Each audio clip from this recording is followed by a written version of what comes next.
Olá pessoal, bom, nesse vídeo eu vou comentar, vou corrigir, comentar as questões da prova da Polícia Científica do Estado de Alagoas, né? Essas provas aí para perito criminal, né? Essas provas ocorreram aí no último dia 15, dia 15 de janeiro, certo? Inclusive eu fui fazer essa prova. Bom pessoal, antes de começar a correção, primeiro eu quero fazer uma observação, tá?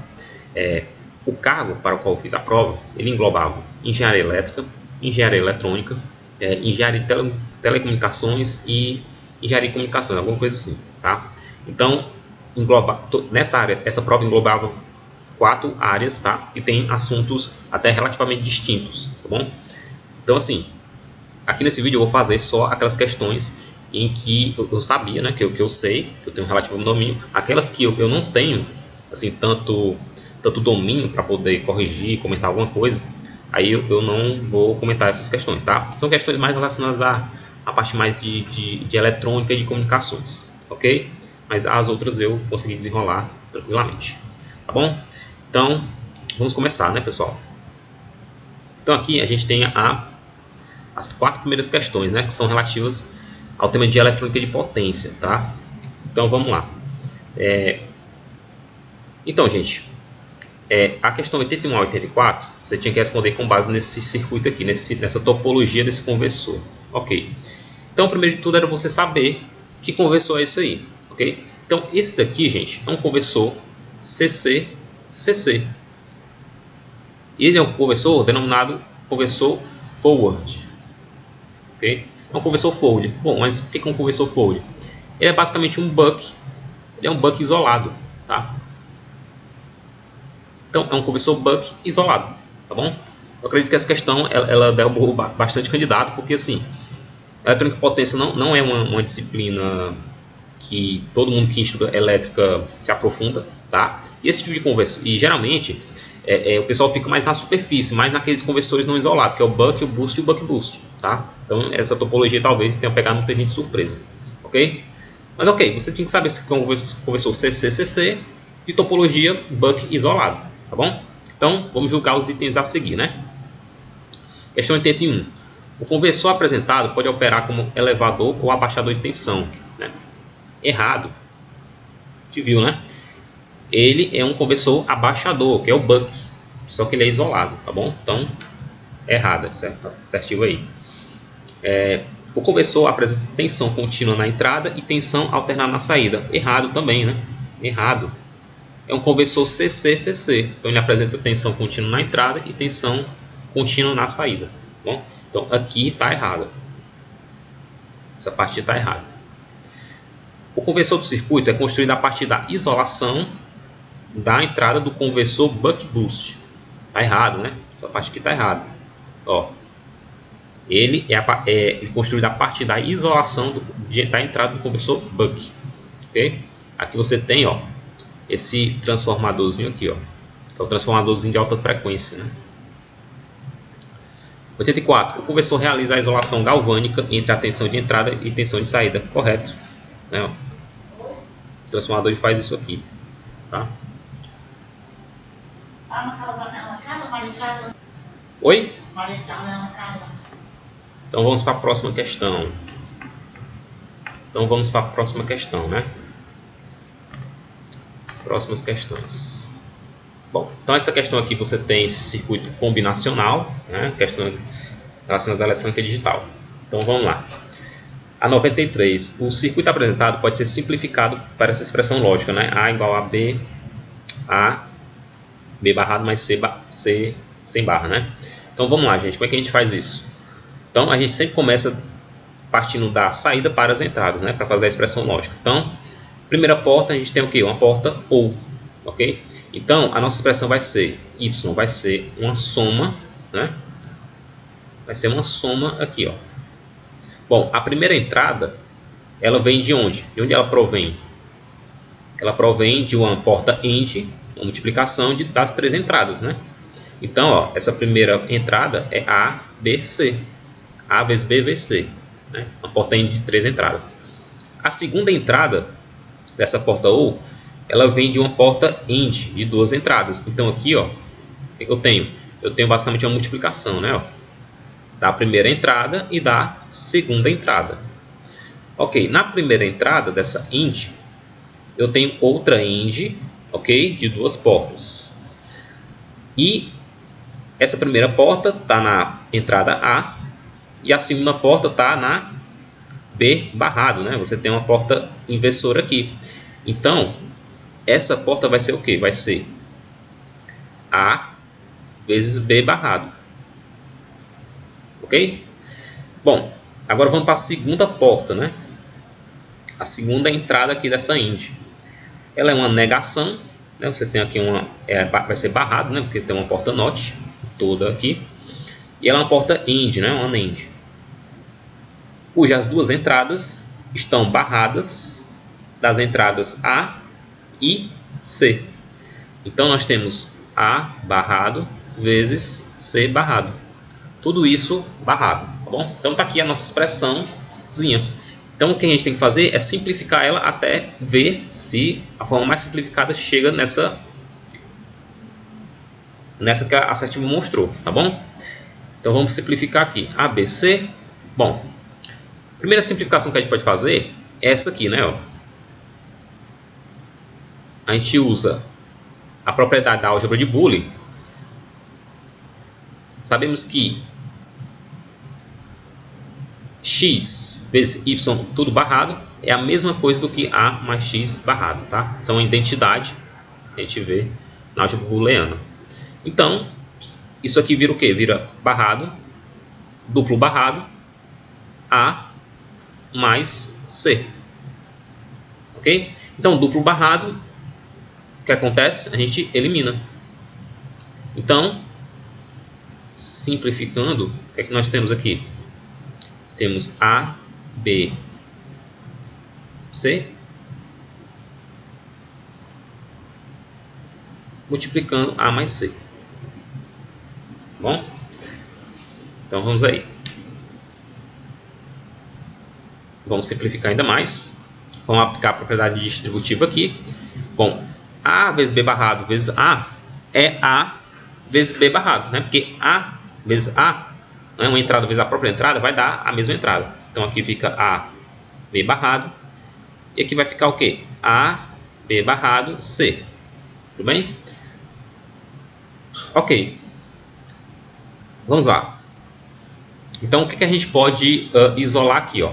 Se você perceber, a gente pode isolar essas duas expressões aqui. Ó. A gente pode isolar o termo AC. Se você isola o termo AC, o que vira aqui? A, B, barrado. Né? Isso aqui dá o quê? Isso aqui, gente, dá igual a 1. Tá bom? Isso é uma identidade também, sempre vai dar igual a 1. Então, nós temos A barrado, AB barrado, vezes AC. Se você juntar o A, nós temos essa expressão aqui. Então, tá aí. Ok? Então, de fato, essa questão aqui está correta, né? Certo. Beleza? Vamos lá.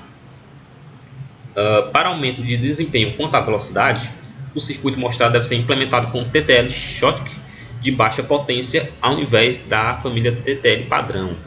Ok? Galera, essa alternativa aqui, ó, é uma casca de banana, beleza? Ela tá errada. Por quê?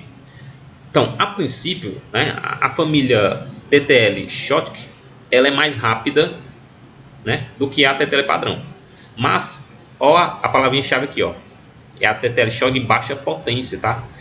Quando é choque de baixa potência, ambas elas têm a mesma velocidade, tá certo? Geralmente, se não me engano, é 10 nanosegundos essa velocidade aí, ok? Tanto para TTL padrão quanto para a choque de baixa potência, ok? Se não fosse esse termozinho, ó, fosse só a choque normal, então realmente seria correta essa alternativa, tá bom? Mas são iguais, então não aumenta a velocidade. Caso o circuito seja implementado com a família TTL e a entrada A não seja conectada, né, o circuito integrado interpreta que A está de nível alto. Correto, tá? Essa aqui é uma propriedade que quem não tivesse estudado isso aqui de fato, se for só pela intuição, né, intuitivamente, acha o quê? Que toda vez que a gente não coloca uma entrada em nível baixo, ou seja, a entrada ela fica flutuante, a gente tende a achar que o nível log vai ser zero, mas não é. Na família TTL, isso é uma característica própria dela, né? Quando você deixa a entrada lá do circuito integrado flutuante, não tem nada conectado, ela interpreta que aquilo é 1, nível lógico 1, tá bom? A contínua dissipação de potência representa uma desvantagem caso as portas lógicas do circuito mostrado sejam construídas com tecnologia CMOS. Então tá errado, né? Errado, pessoal. Tecnologia CMOS, né, que é a tecnologia em que emprega os MOSFETs em lógica complementar, ela deriva dos MOSFETs, né? E os MOSFETs, eles têm uma impedância de entrada bem alta, tá? Ou seja, eles não trabalham assim com corrente na porta, então ele tem uma baixa dissipação de potência em comparado com a família TTL, que utiliza como base os TBJs, ok? Tá bom? Então essa alternativa aqui está errada. Vamos ler para a próxima. Então vamos lá. Pretende-se construir dois equipamentos eletrônicos com características específicas de operação, em que o equipamento A deve ser mais estável. Ó, vamos lá. Características. Ele tem que ser mais estável em relação à temperatura. Deixa eu colocar aqui. Ele tem que ser mais estável em relação à temperatura. Isso aqui é o equipamento A. Com impedância de entrada elevada. E economia de potência para sinais digitais. Então, essas são as características do equipamento A. O equipamento B, ele tem que ter o quê? Maior robustez quanto a descargas de eletricidade estática. Bom, quando for manuseado, e um ganho de tensão mais elevado. Ok. Considerando as características apontadas, julgue os itens subsequentes. Como o equipamento A deve ser mais estável em relação à temperatura, recomenda-se construí-lo com a utilização de transistores bipolares de junção.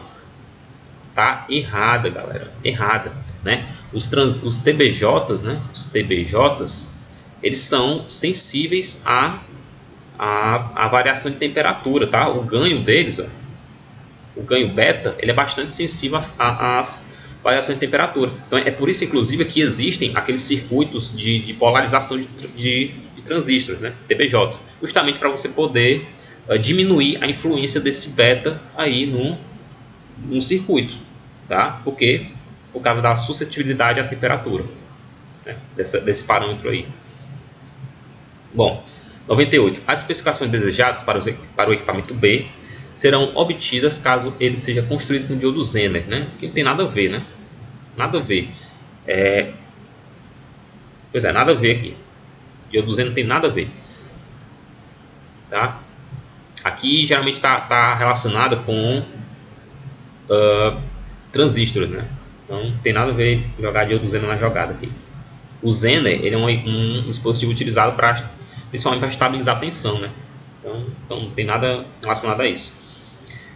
Pelas características de impedância de entrada mais elevada e economia de potência para sinais digitais, o equipamento A deve ser construído com transistor de efeito de campo em lógica complementar, né?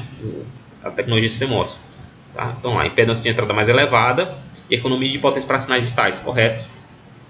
Né? Inclusive, a gente viu isso nas questões anteriores, né? Eu até comentei que os MOSFETs eles têm uma impedância alta de entrada, né? Porque o gate ele não está conectado como é que pode dizer? Fisicamente com o substrato ali, né? Ele forma ali uma capacitância. Então uma elevada impedância de entrada, tá bom? E isso acarreta justamente também ele ser bem econômico em questão de dissipação de potência. O equipamento B deve ser construído com transistores de efeito de campo do tipo MOSFET. Isso aqui está errado. Por quê? Ó, o que é que impede esse equipamento de ser construído com MOSFET? Justamente isso aqui, pessoal. Ó, maior robustez quanto à descarga de eletricidade estática, né? Os MOSFETs eles têm essa característica, apesar dele ter uma impedância de entrada mais elevada, possui mais baixo consumo de potência, né, em relação ao TBJ, ele tem essa desvantagem, que é uma das desvantagens dele, que é ser sensível à eletricidade estática, tá bom? Então, só isso aí já descarta ser construído com MOSFET, tá bom? Vamos ir para a próxima questão. Julgue os itens subsequentes relativos à característica dos materiais. Uma das características dos materiais dielétricos, né? Materiais dielétricos consiste em a sua capacidade de armazenar energia elétrica. Ó, seguinte, pessoal. A banca, ela marcou correto nessa alternativa aqui. Só que, ao meu entender, essa alternativa aqui está errada, tá? Por quê? Materiais dielétricos em si, eles não são capazes de armazenar energia elétrica, né? O que acontece é o seguinte, que se você tem um material dielétrico entre dois condutores, né? Esse sistema de dois condutores separados por um dielétrico forma um capacitor. Esse arranjo, sim, ele é capaz de armazenar cargas elétricas aqui, né, nas placas desse sisteminha aí. Mas o material dielétrico em si, até onde eu sei, né, posso estar errado, né, também não sou especialista em ciência dos materiais, eu não sei se, eu nunca vi essa propriedade de poder armazenar energia elétrica, tá? Isso para mim está errado, tá bom? Aí depois a gente vai ver aí, inclusive eu vou interpor um recurso para alteração do gabarito, vamos ver se cola, né? Mas, para mim, essa alternativa aqui está errada, né? Mas é um comentário que eu queria deixar aí para vocês. Bom, a 102. A condutividade de um material é uma medida da facilidade em que os elétrons podem mover-se através dele. Até aí tá ok, né? Sob a influência de um campo magnético externo. Ó, é errado, né? Não é campo magnético, é campo elétrico. Ó, isso aqui foi uma casca de banana que a banca quis colocar aí, né? O candidato que leu um pouquinho mais rápido essa alternativa aí, ó, pode ter errado, tá? Então, aqui tá errado. Vou para a próxima. Bom, nos que se refere a máquinas de indução.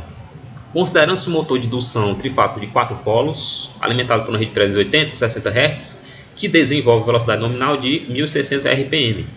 É correto afirmar que a frequência das correntes induzida no rotor será superior a 10 Hz. Então, o que a gente tem que fazer aqui é basicamente o quê? É calcular a frequência das correntes induzidas no rotor, tá bom?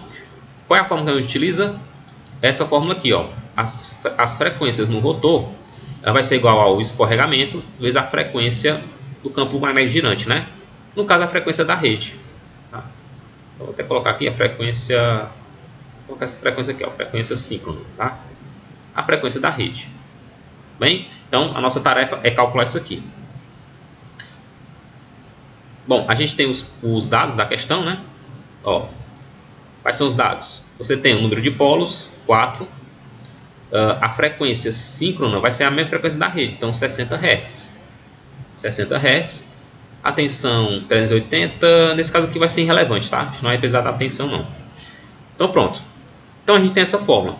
O Fs a gente já tem, que é 60 Hz. Então, a gente tem que calcular o escorregamento. E qual é a fórmula do escorregamento? O escorregamento é igual a velocidade síncrona menos a velocidade, no caso aqui a velocidade nominal, dividido pela velocidade síncrona.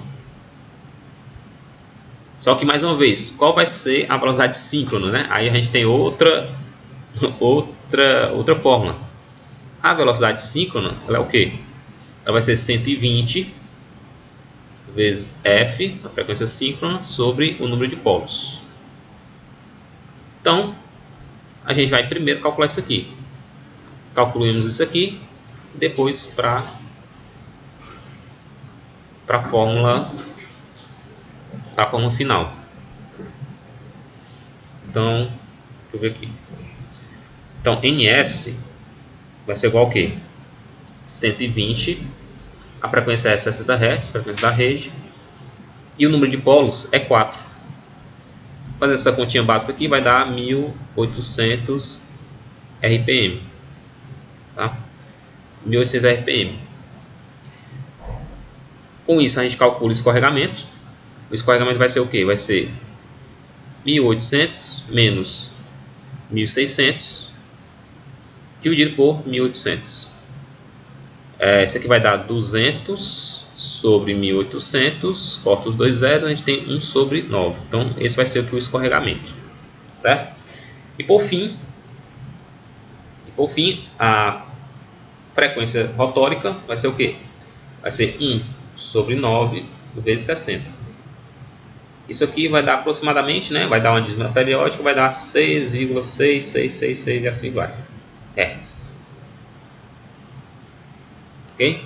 Então, a alternativa aqui ela está errada, né? Porque ela é inferior. Isso aqui é inferior a 10 Hz. Tranquilo? 104. Para as mesmas características de potência e tensão de alimentação, um motor de indução com rotor bobinado pode ser alimentado pelos mesmos dispositivos de partida de um motor de indução trifásico do tipo gaiola de esquilo comandado com partida direta. Tá? Essa questão aqui eu confesso que eu não sei bem, mas assim, qual é a diferença do motor de indução e rotor bobinado? A diferença é que ele tem terminais onde você pode ter acesso às bobinas do rotor, enquanto o motor de gaiola de esquilo não tem, né, esse acesso externo. Então acho assim, a banca marcou essa alternativa como errada, né? Alternativa errada. Talvez porque assim, quando você vai fazer partir o motor com rotor bobinado, se eu não me engano, você tem que colocar contatores para poder curto-circuitar os terminais externos do rotor, entendeu? Para ele funcionar normalmente, digamos assim, entendeu? Então eu acredito que deve ser por isso que está errado, tá bom? Mas eu confesso que essa aqui eu não tenho muita certeza, tá? Depois eu vou até pesquisar melhor. 105. Vamos lá. Um transformador ideal monofásico possui 3 enrolamentos no secundário, com tensões e correntes iguais a isso aqui. Então vamos lá. Então é um transformador monofásico, né? Primário, secundário, só que o secundário ele tem 3 espiras, né? Então beleza, 3 enrolamentos. Então como é que esse transformador está, né? Ele está assim, ó. Está aqui o enrolamento primário, está aqui o enrolamento secundário. Então ele tem aqui, ó. Primeiro enrolamento tem o que? Ele tem 12 volts e tem uma corrente de 10 amperes. O segundo enrolamento vai ter o que? Ele tem 24 volts, tá? Lembrando, pessoal, eu estou colocando mais e menos aqui, é só um referencial, tá? Não é tensão contínua, não, tá? Isso é alternado. 18 amperes. E o terceiro enrolamento, né? O terceiro enrolamento tem o que? Ele tem 48 volts e a corrente aqui é desconhecida. Então, eu vou chamar aqui de I3, ok? Provavelmente ele vai perguntar qual é essa corrente aí. Vamos lá. A corrente nominal do enrolamento de tensão 48 volts é menor que 20 amperes. Então, como eu imaginei, ele quer que a gente calcule o I3, tá bom? Tem mais informações aqui, ó. O enrolamento primário ele tem 12.000 espiras, ó. Tem 12.000 espiras e potência nominal potência nominal dele é de 1.752 volt-ampere. Para a tensão de alimentação 240 volts. Então tá aí. Então 105. A corrente nominal do enrolamento de tensão 48 volts é menor que 20 amperes. Então vamos calcular aqui, né? Oi. Então, você pega, na verdade, você utiliza o princípio da conservação da energia, né? Porque é um transformador o quê? Ideal. Então não tem perda de potência aqui no núcleo, tá? Então, o que é que significa? Que a soma das potências dos 3 enrolamentos tem que dar igual a isso aqui. Então, 1.752 vai ser igual a quanto? Vai ser igual a 12 vezes 10 mais 24 vezes 18 mais 48 e 3. Então, a gente tem uma equação do primeiro grau só com um incógnito, que no caso é I3. Então, isso aqui é um álgebra bem básica, né? Então, só desenvolvendo aqui, 120 mais 24 vezes 18. Aí você faz uma continha aqui do lado, né? porque na prova você não pode usar calculadora. Então aqui, 32 vai dar 192, 24, 2, 3 e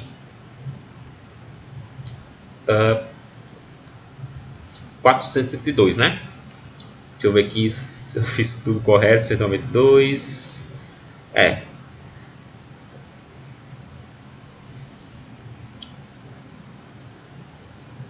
exatamente. Tá correto aqui. Aqui vai dar 432 mais 48 e 3. Isolar o I3, né? A gente tem o que? 152 menos 120, mais isso aqui vai dar 552 sobre 48. E 3 igual a... Isso aqui menos 552 vai dar 00, 1200, né? 1200 sobre 48. 1200 sobre 48 vai dar igual a... vai dar igual a 25 amperes. 25 amperes, tá? Então, essa alternativa aqui está errada, né? Está errada, porque é maior que 20 amperes. Beleza, então vamos para a próxima, né? Bom, a potência nominal do enrolamento de tensão 12 volts é de 120 amperes. Então, a gente já fez isso aqui, né? Ó, foi esse primeiro cálculo que a gente fez. 12 vezes 10, 120 volt ampere. Então, está correto. Tá? Correto. O enrolamento de tensão 24 volts possui 1200 espiras. Então, esse enrolamento aqui, né? Isso aqui, basicamente, a gente vai utilizar o conceito de relação de espiras do primário e do secundário, tá? Então, simplesmente, né? A gente sabe que N1 sobre N2 é igual a E1 sobre E2, tá? Então, vamos lá. Espiras do primário, eu tenho 12.000 sobre... Aí, quer saber... Pronto, eu vou chamar isso aqui de N2, que é o que eu quero saber, né? A tensão do primário é 240 sobre 24, né? 24. Então, isolando o N2, a gente tem o que aqui? N2 é igual a 12.000 sobre 10. Corta o zero aqui. Então, nós temos 1.200 espiras. Então, tá correto. Isso aqui era bem fácil, né? Vamos para a próxima. Vamos lá, né? Bom, com relação ao transformador de potencial de corrente em subestações, julgue os próximos itens. Considerando-se um transformador de corrente especificado em 125 por 5 amperes, seja inserido em um barramento de 80 amperes, é correto afirmar que a corrente fornecida pelo secundário será superior a 3 amperes. Então, isso aqui é conta bem fácil, né, pessoal? Aqui é a relação de corrente do TC. Então, é basicamente o que? 125 sobre 5 dá para 80. Ó, esse 80, toma cuidado, ele está no barramento, né? Então, e a corrente no secundário, chamar de 2. Pronto. Isola o I2, nós temos o que? I2 vai ser igual a 80 sobre 25. Tá bem? Isso aqui vai dar igual a quanto? Se eu dividir tudo por 5, vamos ver, dá quanto? Que vai dar 5 sobre 16. Que vai dar 3,2 amperes. Então, essa alternativa aqui, ela está, é correto afirmar, correta, né? Ela é superior a 3 amperes. A tensão fornecida pelos TPs aos instrumentos deve atender o seguinte requisito: o circuito secundário deve ser separado galvanicamente e isolado do circuito primário, com finalidade de proporcionar a segurança dos operadores do equipamento. Corretíssimo, né? TC tem que ser isso aí mesmo, tá? Isolamento para proporcionar segurança aos operadores de instrumentos. Concernente a relés e as suas funções e subestações, julgue o item seguinte. O relé de função 50 consiste em um relé sobre corrente temporizado de fase, ao passo que o 51N é de sobrecorrente instantâneo de neutro, tá? Essa afirmativa está errada, tá? Porque ele só fez trocar as funções, tá, gente? Então, o 50 ele é o fase, só que instantâneo. E o 51 ele é o temporizado, tá? Então, 50 e 51. 101 e 112. Ó, em um sistema trifásico, as cargas estão conectadas na configuração triângulo e fornecem respectivamente as potências nominais S1, S2 e S3. A partir dessas informações, julgue os itens seguintes. O sistema possui um fator de potência superior a 0,85 atrasado. Tá? Então, vamos lá. Então, eu tenho 3 cargas aqui. Tenho 3 cargas. Então, o que eu tenho que fazer? Eu tenho que basicamente somar todas essas potências complexas aqui, né? Estão de formato retangular, potência complexa. Então, o S total vai ser S1 mais S2 mais S3. Então, potência total vai ser o quê? Você soma as partes reais e soma as partes imaginárias, né? Então, 1 mais 4 mais 3 dá 8. E você tem as partes imaginárias. J3 menos J3 dá 0. E sobra só mais J6. J6. Tudo isso kV/A. Então, tá aí. As potências totais, né? Vamos lá. Qual vai ser o fator de potência entregue aqui? Então, pessoal, isso aqui é a potência complexa, tá? E você pode fazer o quê? O triângulo de potência. O triângulo de potência fica dessa forma. Aqui embaixo você tem a potência ativa, que no caso aqui é 8, né? A parte real. Você tem esse ângulo. O cateto adjacente a esse ângulo vai ser quem? Vai ser o 6, tá bom? E aqui vai ser a hipotenusa, tá? Que vai ser o módulo da potência complexa, né? O kV/A. Isso aqui vai ser igual a 10, tá? Por quê? Como é que eu sei disso? Basta você fazer o teorema de Pitágoras, você acha, tá bem? Mas por que eu sei assim de cara isso aqui? Porque essa configuração ela é bem típica, né? São múltiplos de 3, 4 e 5. São números pitagóricos chamados, tá? Então você nem precisa perder tempo com esse cálculo aí. Mas vamos lá. Qual vai ser o fator de potência disso aqui? O que é o fator de potência, né? O fator de potência é o cosseno desse ângulo θ.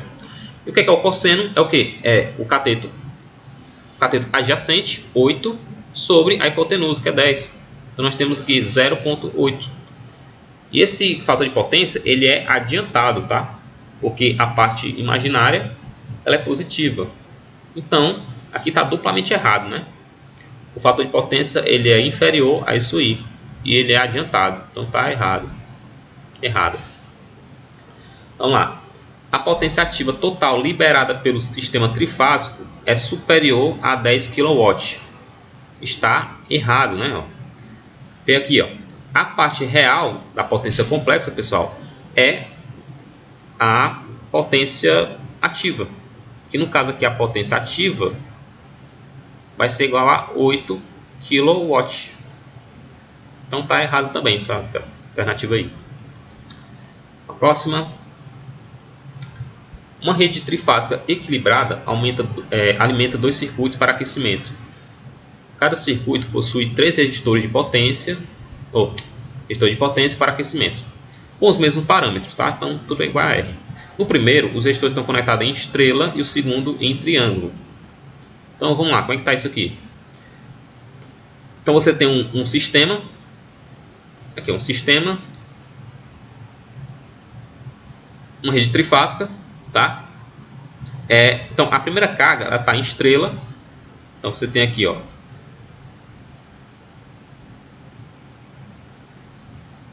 então a primeira carga está em estrela e a segunda está em triângulo, né?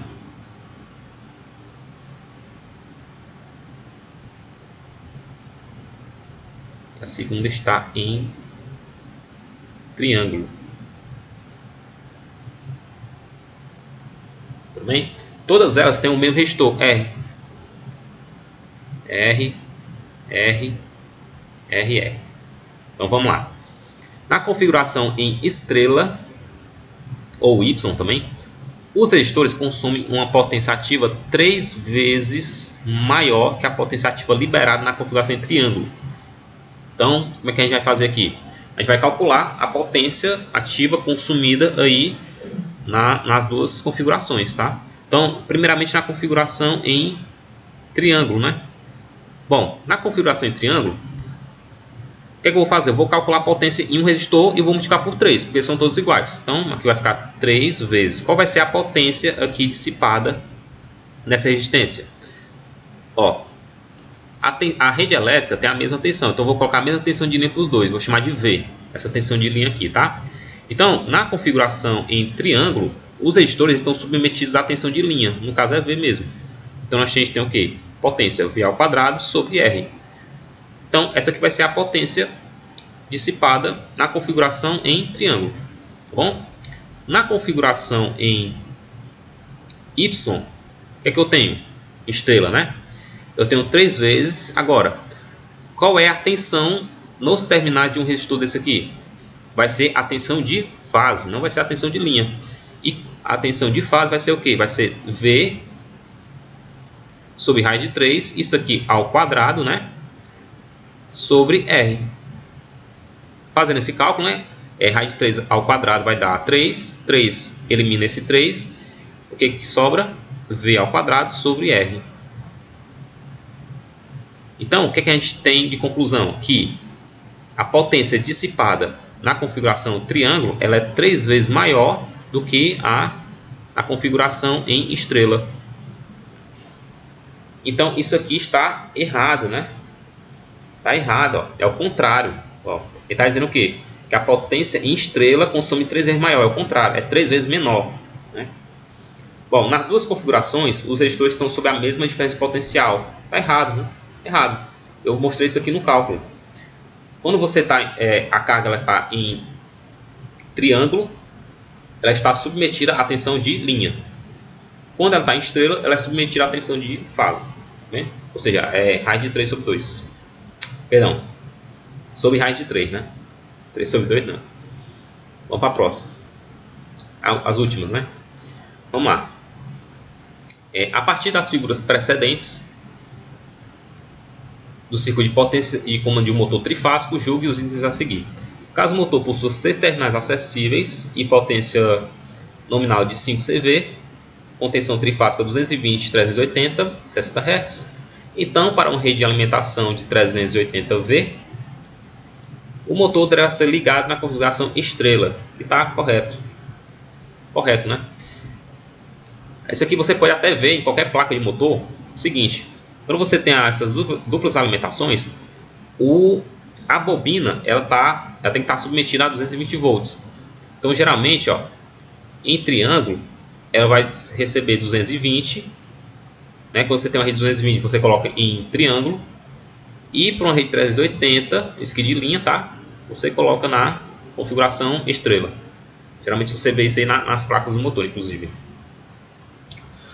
116. O componente identificado por K1. O que é K1 aqui na... Ó, K1 tá bem aqui, gente. K1 e K1. Toma cuidado. K1 é um elemento de conversão eletromecânica. Corretíssimo, né? Correto. Eletromecânica. Isso aqui, pessoal, é um contator. Aqui você energiza a bobina. Como é que é o contator?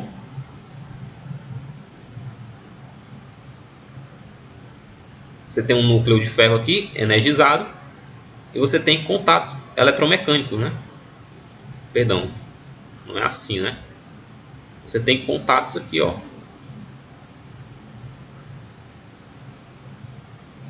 Quando você energiza, você movimenta esses contatos. Então, é uma conversão eletromecânica. Tá bom? Então, tá correto. No circuito de comando, o componente identificado por lig... Cadê? O componente aqui. Lig. O que é lig, pessoal? Lig é uma botoeira, né? É uma botoeira. E para que serve essa botoeira? Para ligar da partida do motor. Desempenha a mesma função do componente FT, ó, tá errado, né? Isso aqui é bem fácil. O FT é o que? É o contato do relé de sobrecarga. Ó, ele é o contato do relé de sobrecarga, é um contato NF. Então ele serve para abrir o circuito quando tem uma sobrecarga. Então tá errado. Ok? Então é isso, pessoal. Essas foram as questões que eu, inclusive, fiz aí na prova, tá?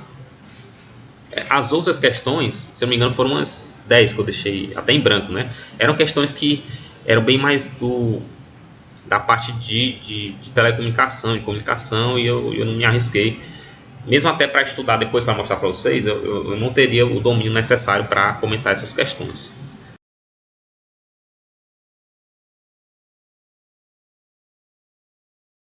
Então é isso, pessoal. Espero que tenham gostado. Valeu e até a próxima prova aí.